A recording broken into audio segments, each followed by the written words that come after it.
Todo transtorno. Complicado. Do dia a dia é 20, 25 minutos. Já tem quase 40 minutos que eu estou aqui esperando. Passageiros passam aperto na volta para casa depois de uma paralisação de motoristas de ônibus. O movimento afetou linhas de diferentes bairros da capital. Graciela Andrade. 19 delas estão operando de forma reduzida e outras 5 estão totalmente paralisadas, de acordo com a BH Trans. E a passagem do metrô vai ficar quase 6% mais cara. A tarifa sobe para R$ 5,80 a partir do dia 1º de julho. Deputados aprovam em segundo turno mais 2 projetos relacionados ao Propag. Um deles autoriza o governo a usar créditos previdenciários para abater parte da dívida. Alerta para baixas temperaturas. Em BH, os termômetros podem cair até 5 graus durante a madrugada. Haja agasalho. Estou com 2 blusas, mais uma na bolsa, touca, luva. E nunca é o suficiente, mas sempre vai ajudando. É agora, ao vivo, no MG2.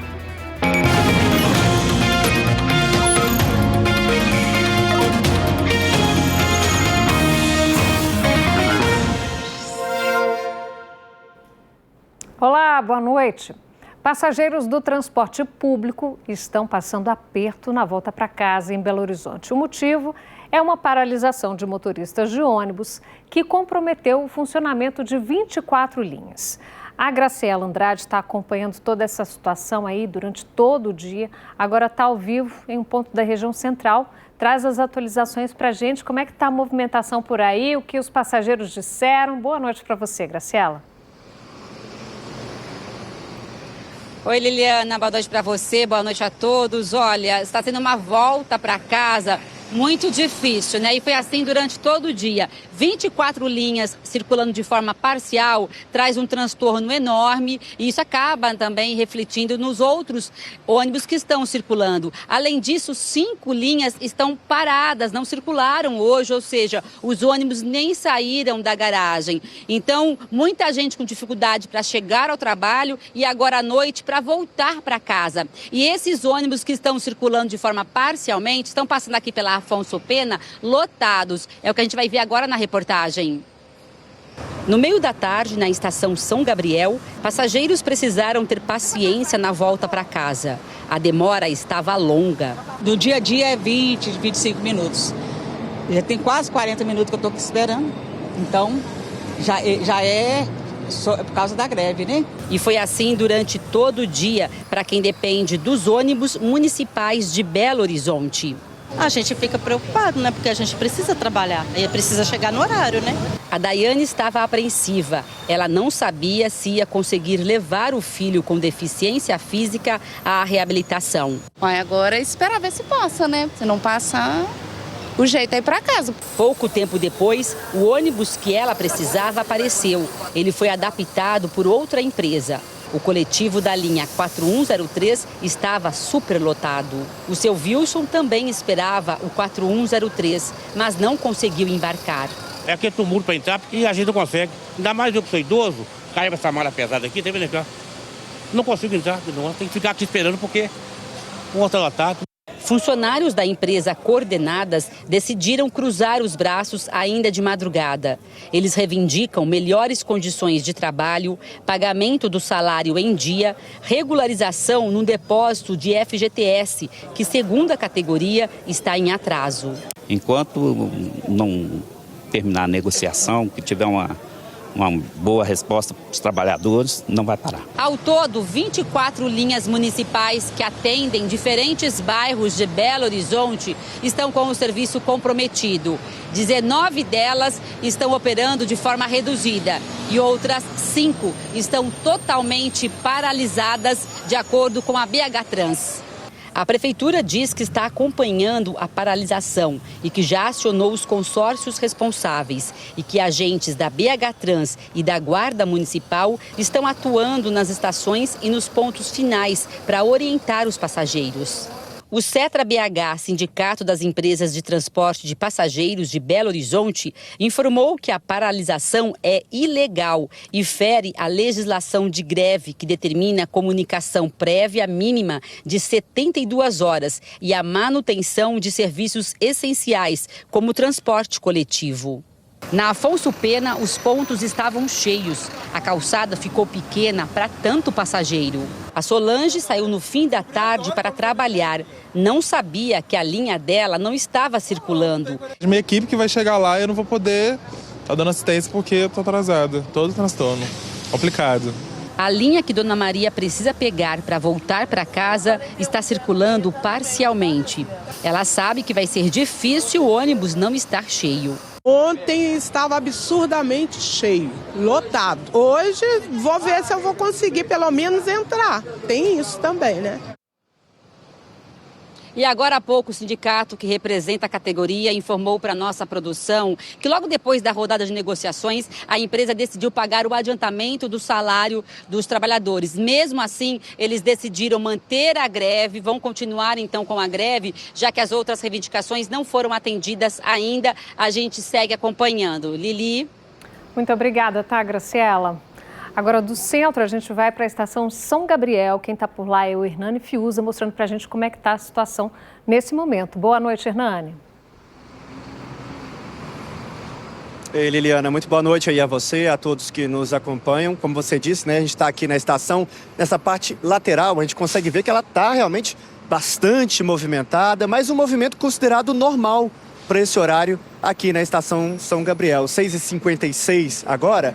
A gente consegue ver aqui nessa parte externa, onde ficam os pontos finais de algumas linhas, que só essa aqui, olha, a 8350 é que tem esse aviso de que hoje estaria com a operação irregular por causa de problemas internos. Até citam aqui, olha, a empresa Jardins, que é a responsável por essa linha que faz estação São Gabriel Barreiro. E aqui, olha, acabou de chegar esse ônibus, é exatamente essa linha, 8350. A gente está vendo que muitas pessoas acabaram de desembarcar, né? A linha, por enquanto, vazia, ou seja, poucas pessoas para embarcar. Mas eu estava conversando com quem está aqui no ponto e como tinha muita gente na dúvida se ia ter ônibus ou não, alguns desses passageiros pegaram outras linhas. Por exemplo, a 8151, que passa pelo anel rodoviário e atenderia alguma dessas pessoas que estão indo para a região do Barreiro. Ou seja, passageiro na dúvida se ia ter ou não como voltar para casa com um serviço normalizado. Há pouco, tinha uma outra linha dessa aqui parada, até conversei com o motorista,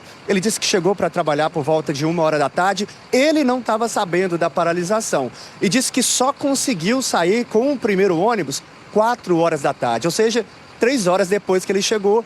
E como a gente está acompanhando nesse dia, né, Liliana, ainda não tem uma previsão de normalização. Volta aí com você. Pode ser que amanhã, né, vai ser mais um dia complicado para quem depende do transporte público e a gente vai continuar acompanhando. Muito obrigada, tá? Bom trabalho aí, Hernani. Olha, e a partir do dia 1º de julho, terça-feira da semana que vem, presta atenção nessa notícia, a passagem do metrô, gente, vai ficar mais cara. E eu vou te mostrar aqui na nossa tela, esse aumento vai ser de 5,45%, quase 6%. E aí a passagem, ela vai passar de R$ 5,50 para R$ 5,80, tá? Isso representa aí, ó, se você faz uma viagem por dia num mês, 60 viagens contando ida e volta, 30 centavos a mais no valor, olha a conta aí. Você pagaria R$ 330, agora você vai pagar em um mês uma diferença aí de R$ 18, dando R$ 348, né? É um reajuste aí importante, principalmente para quem depende do transporte público. A resolução com o aumento foi publicada hoje no Diário Oficial do Estado e a justificativa do governo é uma correção no valor correspondente ao período de março de 2024 a março deste ano. A linha 1 do metrô tem 19 estações, 28 quilômetros de extensão, mais de 100 mil passageiros usam o serviço diariamente.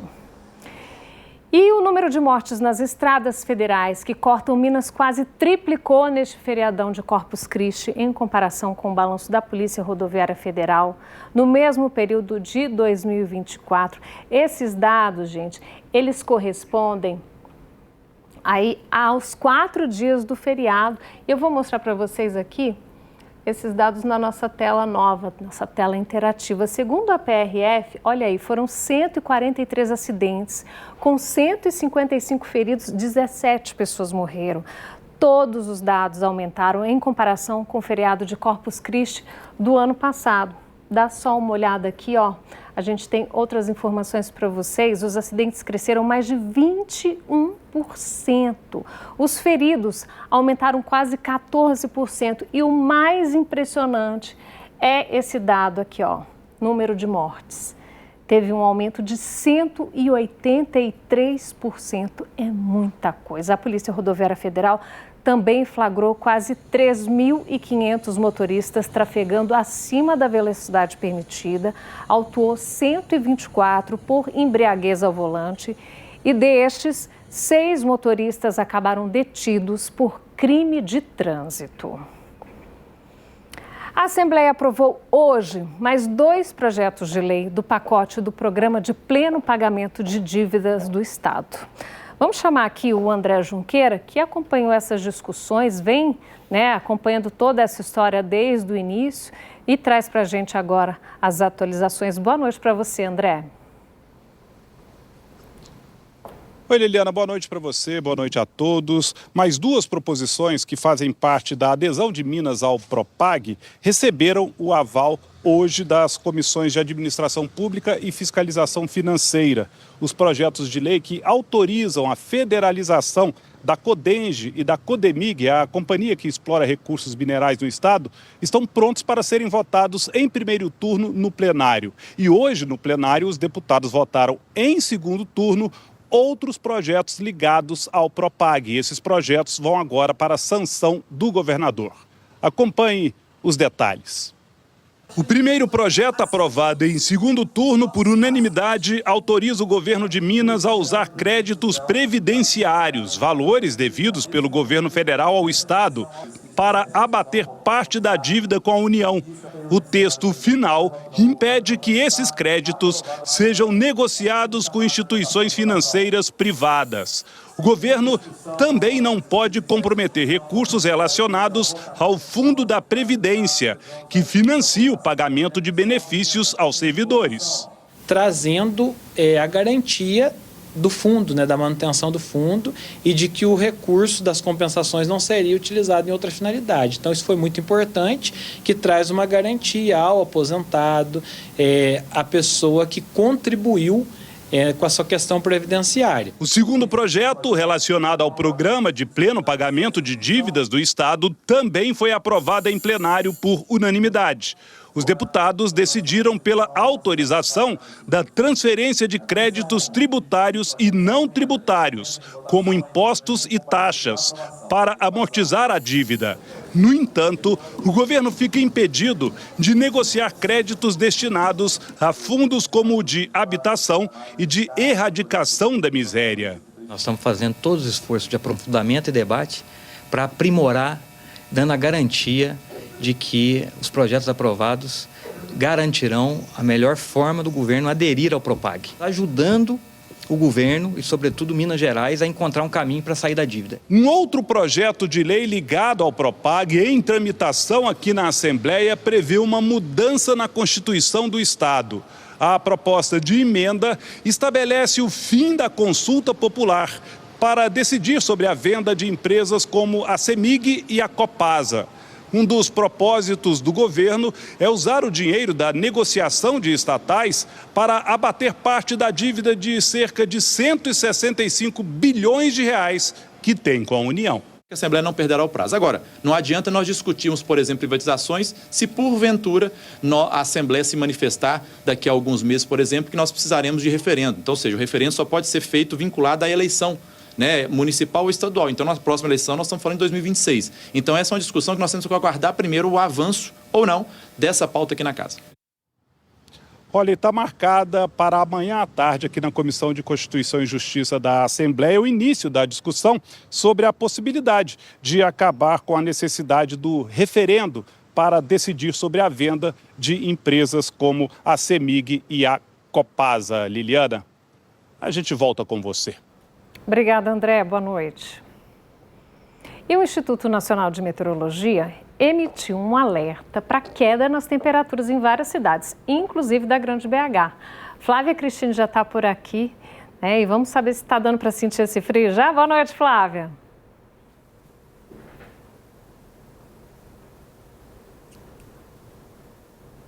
Oi, Liliana, boa noite a todos. Olha, tá dando para sentir o frio sim aqui do Alto do Mangabeiras, ponto alto da cidade, que revela essa vista de uma Belo Horizonte tão iluminada numa noite fria. E durante a madrugada vai cair ainda mais a temperatura, é o que diz o IMET. Dependendo da região do estado, pode ser de 2 a 8 graus. Vamos ver na reportagem. Uma terça de inverno que anuncia o frio está por vir. Durante o dia, as temperaturas ficaram entre 14,6 e 25,7 graus. E o tempo ficou bem seco, com alerta de perigo para a saúde por causa da umidade baixa, entre 20% e 30%. O mapa mostra que está tudo em movimento. A massa de ar avança pelo estado, passando pelo sul de Minas, onde as temperaturas vão ter maior queda. O alerta é válido para 488 cidades.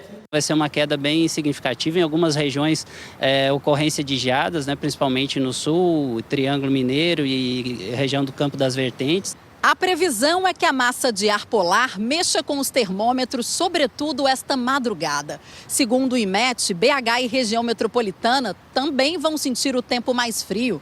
Por aqui, o esperado é uma queda de 2 a 5 graus na temperatura. Muitas roupas aqui, tô com 2 blusas, mais uma na bolsa, touca, luva. E nunca é o suficiente, mas sempre vai ajudando. Tá muito frio, eu saio 5 horas da manhã, levando cedo. Tá dando uma preguiça, tá custoso. Mas a gente tem que sair, tem que trabalhar, né? O alerta é válido até às 3 horas da tarde desta quarta-feira. Depois disso, a massa de ar polar perde força por aqui. Segundo o IMET, a umidade do ar até vai apresentar leve melhora, mas oscilações são esperadas durante todo o inverno. Eu sempre saio com uma blusinha de frio, porque mesmo no calor, eu sempre saio de blusa de frio, minha mãe não deixa eu sair sem. E garrafinha de água sempre. É importante beber água. Eu tenho percebido que nesse tempo a gente precisa beber água por causa do nariz, né? Por causa da sinusite. Ultimamente eu tenho hidratado bastante porque o tempo tem estado bem seco. E quando o assunto é tirar mais cobertores do armário, vem sempre uma polêmica. Lá em casa é uma briga danada, porque eu sinto frio, a esposa quase não. Então eu pego uma coberta, ela pega outra. Então, e fica todo mundo aquecido. Fica todo mundo aquecido. Democráticos, né? Vamos aproveitar então para ver como ficam as temperaturas por aqui. Olha, já vamos lá para fora ver como é que tá o céu de Belo Horizonte, fazendo 22 graus. Nesse momento, agora 7 horas 8 minutos, essa noite não vai ser muito diferente do que a gente vem percebendo nos últimos dias, não. Então, daqui a pouquinho, às 10 da noite, vamos ter 20 graus aqui em Belo Horizonte. E amanhã a gente já vai começar com as temperaturas um pouco mais baixas. Quarta-feira fria, mínima de 12 graus às 6 da manhã. E na região metropolitana, olha só, Caeté, teremos mínimas de 13, Florestal, mínima de 12, Itatiaia Sul, 11 graus, Joatuba e Mário Campos, 12 graus também. E a seguir, a Defensoria Pública da União faz um mutirão para orientar parentes de vítimas da tragédia de Brumadinho sobre a indenização. Agora, 7 horas 9 minutos.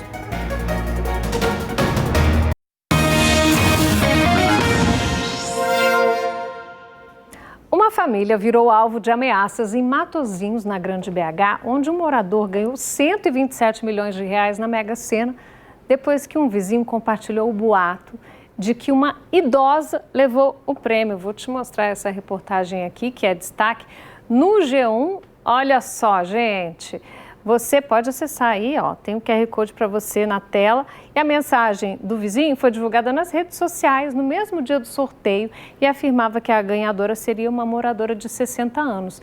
Depois que o boato viralizou, parentes passaram a receber ameaças. Olha aqui a reportagem contando. Eles receberam telefonemas de desconhecidos e perceberam uma movimentação Muito diferente perto de casa. A família não chegou a registrar boletim de ocorrência, mas a Polícia Civil informou que já está ciente desse caso e que aguarda que seja feito um registro para dar início a uma eventual investigação. A Defensoria Pública da União deu início hoje a um mutirão de atendimento em Brumadinho. A ação é para parentes de vítimas do rompimento da barragem Mina Córrego do Feijão em 2019. Os defensores estão orientando aqueles que desejam aderir ao acordo de indenização proposto pela Vale e homologado pelo Tribunal Superior do Trabalho em abril deste ano. Segundo a Defensoria, vão ser atendidos parentes de vítimas que tinham vínculo trabalhista com a mineradora e que não possuem condições financeiras para contratar um advogado. O mutirão vai até sexta-feira na quadra de esportes de Brumadinho. Acabamos, meus amigos. Para rever nossas reportagens, é só ir lá no Globoplay. JN começando 8 em ponto hoje. Te espero amanhã. Excelente noite para você.